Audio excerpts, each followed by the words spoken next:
Sekali lagi saya dari titik. Siap. Mereka yang berada pada barisan Ganjar Pranowo, tolong jangan menyakiti orang lain.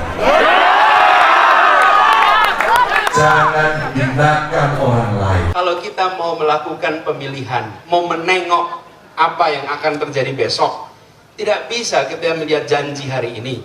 Kalau anjir dengan kontestasi dan kalah, demoralisasi terjadi, rontok sana.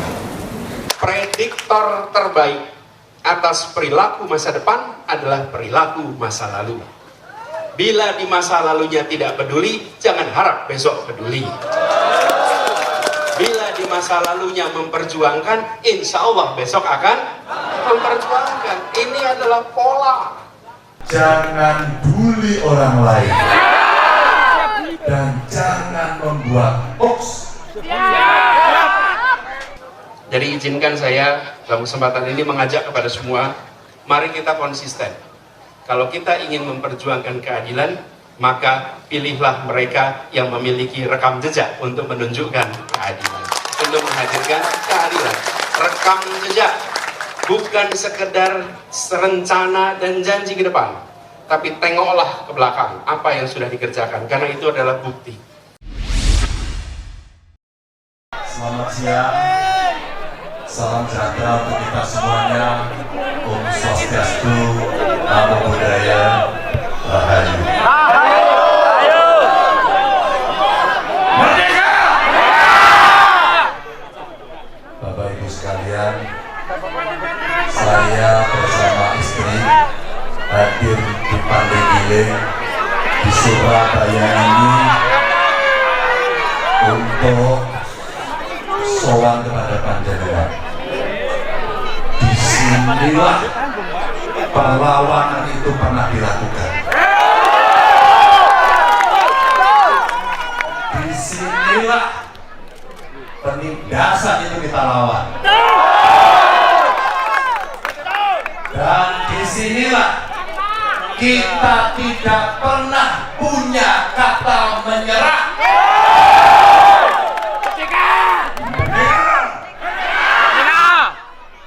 Mas Wisnu, terima kasih. Pak Jen itu memberikan pelajaran kepada kita semuanya, bukan menjadi banteng gembeng, tapi menjadi banteng yang kalau ketaton sungguhnya metu melawan semua tidak keadilan, semua ketidakadilan, lawan.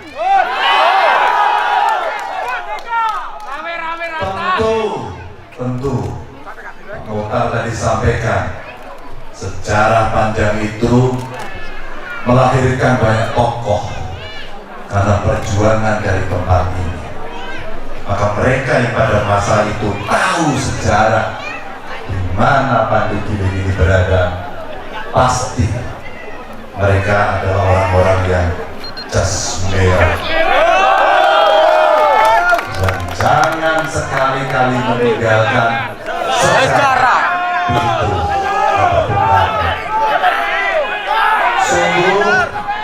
Sungguh saya merasa tersanjung, sungguh saya merasa terhormat. Saya tidak pernah menduga. Saya berpikir tadi setelah rakorda dengan PDI Perjuangan, kami akan hanya sekedar mampir ke Pandeglang untuk melihat, merenungi, dan membakar semangat kita bahwa kita adalah petarung-petarung yang selalu disiplin, yang punya etika, yang bisa bersahabat dengan siapapun, yang selalu menghormati sesama saudara, apakah dia beda suku, apakah dia beda golongan, apakah dia beda agama, mereka saudara kita. Dan disampaikan tadi, mereka adalah saudara dalam kemanusiaan. Bapak Ibu yang sangat saya hormati, saya surprise pada saat masuk ke sini. Mas Wisnu, ini hanya acara apa? Apakah ada undangan di sini? Dan ternyata tadi ada kelompok sepeda motor yang saya tidak tahu. Kata Mas Wisnu, Mas Hendra, sampai dibentuk di Sangrila untuk dibawa ke Pandeglang, bertemu dengan rakyat sejati, para sandal jepit yang semua ada di sini. Saya masih mengingat masa-masa perjuangan saat itu dan gerak itu, karena melihat nuansa itu ada sampai hari ini dan terlihat dari wajah-wajah panjenengan semuanya, dari ibu-ibu yang hari ini ada di sini, dari anak-anak muda, bahkan anak-anak kecil yang ada di sini, bahkan orang tua yang tidak mau ketinggalan, rambutnya boleh putih, tapi semangatnya tetap muda dan menyala-nyala. Karena itu sekarang perjuangan sedang kita mulai kembali. Mari kita rapatkan barisan, mari kita satukan kekuatan. Sekali lagi saya dari titik. Mereka yang berada pada barisan Ganjar Pranowo, tolong jangan menyakiti orang lain, jangan hinakan orang lain, jangan bully orang lain, dan jangan membuat hoax. Kita akan berkompetisi dengan sehat. Kita punya hati, kita punya nurani, dan kita punya kekuatan itu. Dan itu adalah panjenengan semuanya. Merdeka! Assalamualaikum warahmatullahi wabarakatuh. Pertama, izinkan kami menyampaikan terima kasih, apresiasi. Rasanya kita layak untuk menyampaikan terima kasih, apresiasi kepada PKS yang konsisten di dalam membela usaha menghadirkan keadilan. Ini bukan soal membela buruh, ini soal menegakkan perintah pertama konstitusi, bahwa kita semua mendirikan republik ini untuk sebuah kalimat terakhir dalam penutupan pembukaan undang-undang dasar kita, menghadirkan keadilan sosial bagi seluruh rakyat Indonesia. Terima kasih, PKS telah konsisten menjalankan itu. Bukan sesuatu yang sederhana, tantangannya besar, tapi konsistensi itu yang bisa membuat kita menengok ke depan. Bapak Ibu sekalian, kalau kita mau melakukan pemilihan, mau menengok apa yang akan terjadi besok, tidak bisa kita melihat janji hari ini, tapi tengoklah apa yang sudah dikerjakan di masa lalu. Nah, prediktor terbaik atas perilaku masa depan adalah perilaku masa lalu.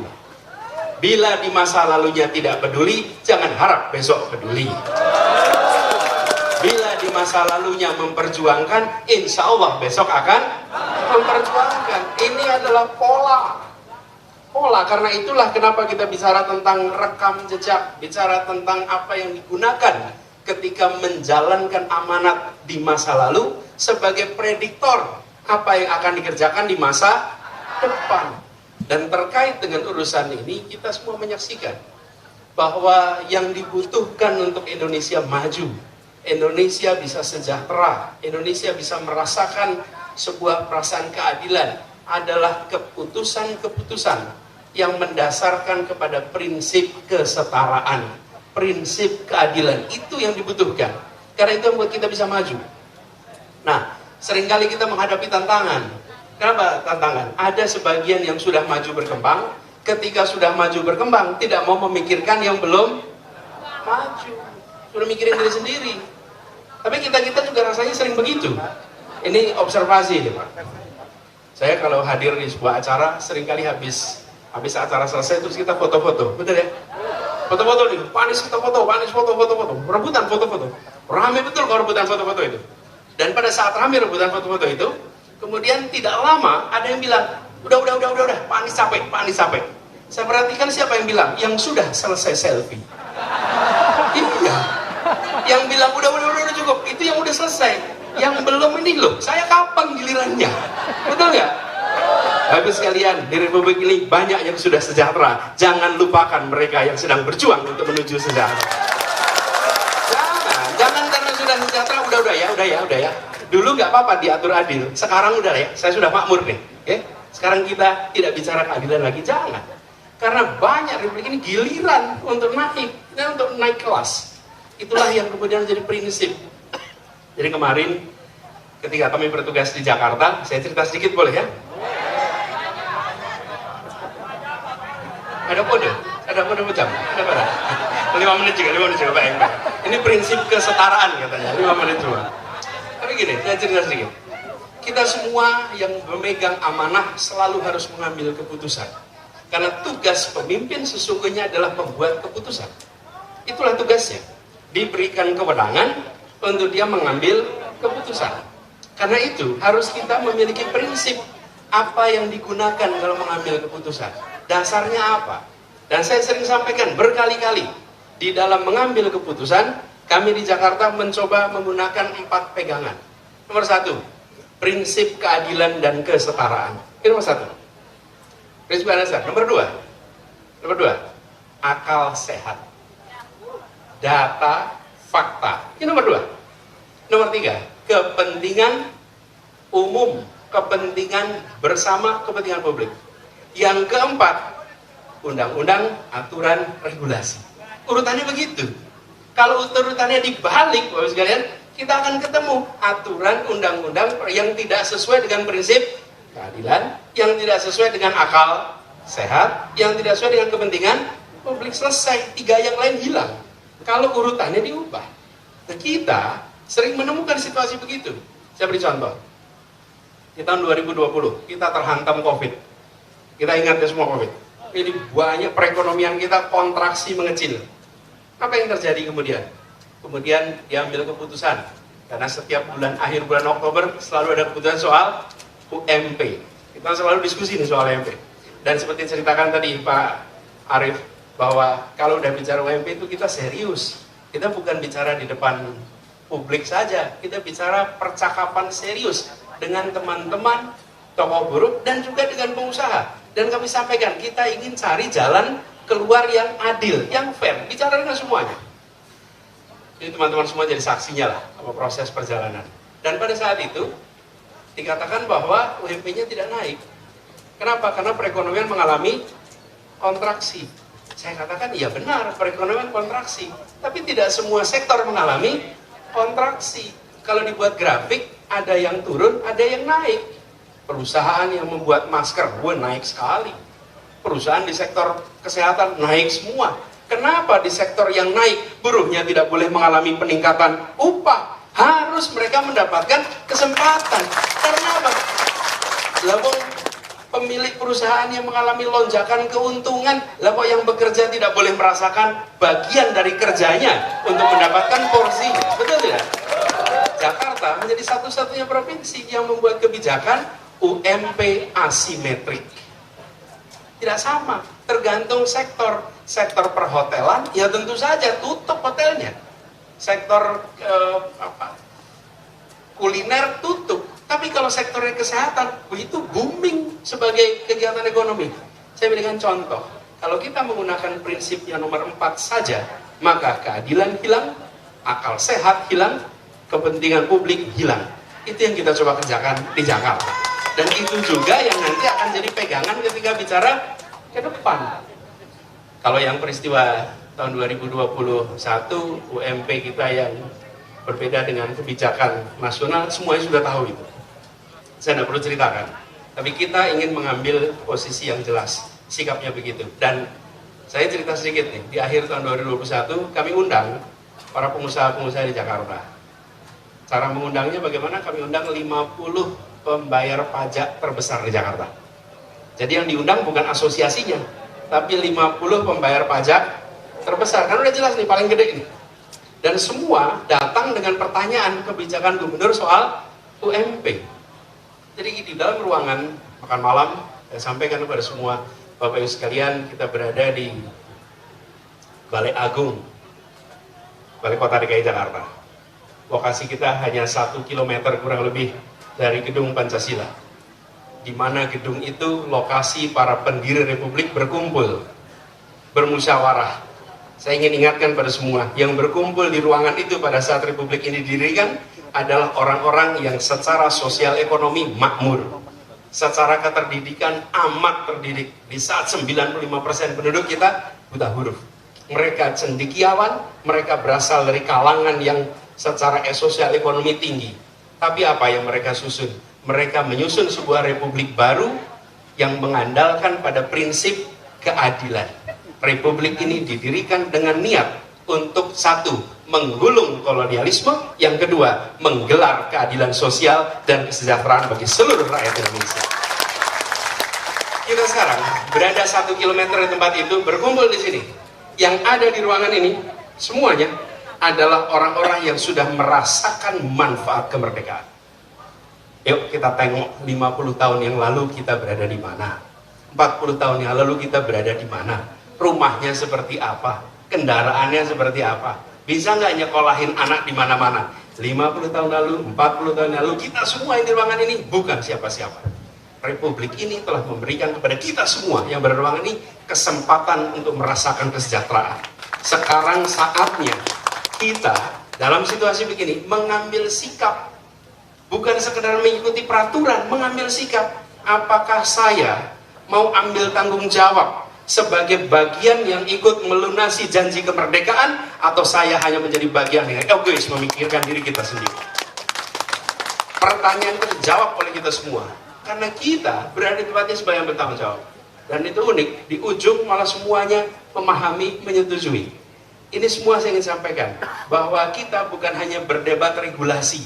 Mari kita tengok, kita sebenarnya mulai dari sebuah niat baik, bersama-sama meraih sebuah negara, sebuah masyarakat yang merasakan keadilan yang setara. Itulah yang kemudian suasananya berubah. Dari semula mempertanyakan soal keputusan UMP, lalu bicara tentang, ya Pak, kalau begitu kita jalani sama-sama. Sayangnya asosiasi mereka secara formal tetap memproses secara hukum, tapi 50 pengusaha terbesar mereka bisa lebih maklum. Kenapa? Karena kita bicara tentang asal muasal kita dulu di mana. Sekarang kita mau jalan sama-sama. Yuk kita ambil tanggung jawab. Jadi pesan kita di dalam peringatan Hari Buruh ini bukan soal semata-mata membela buruh, membela ojol, tapi ini soal memastikan keadilan itu hadir kepada semuanya. Itu yang penting kita garis bawahi. Dan ke depan insya Allah kita akan sama-sama jalani ini.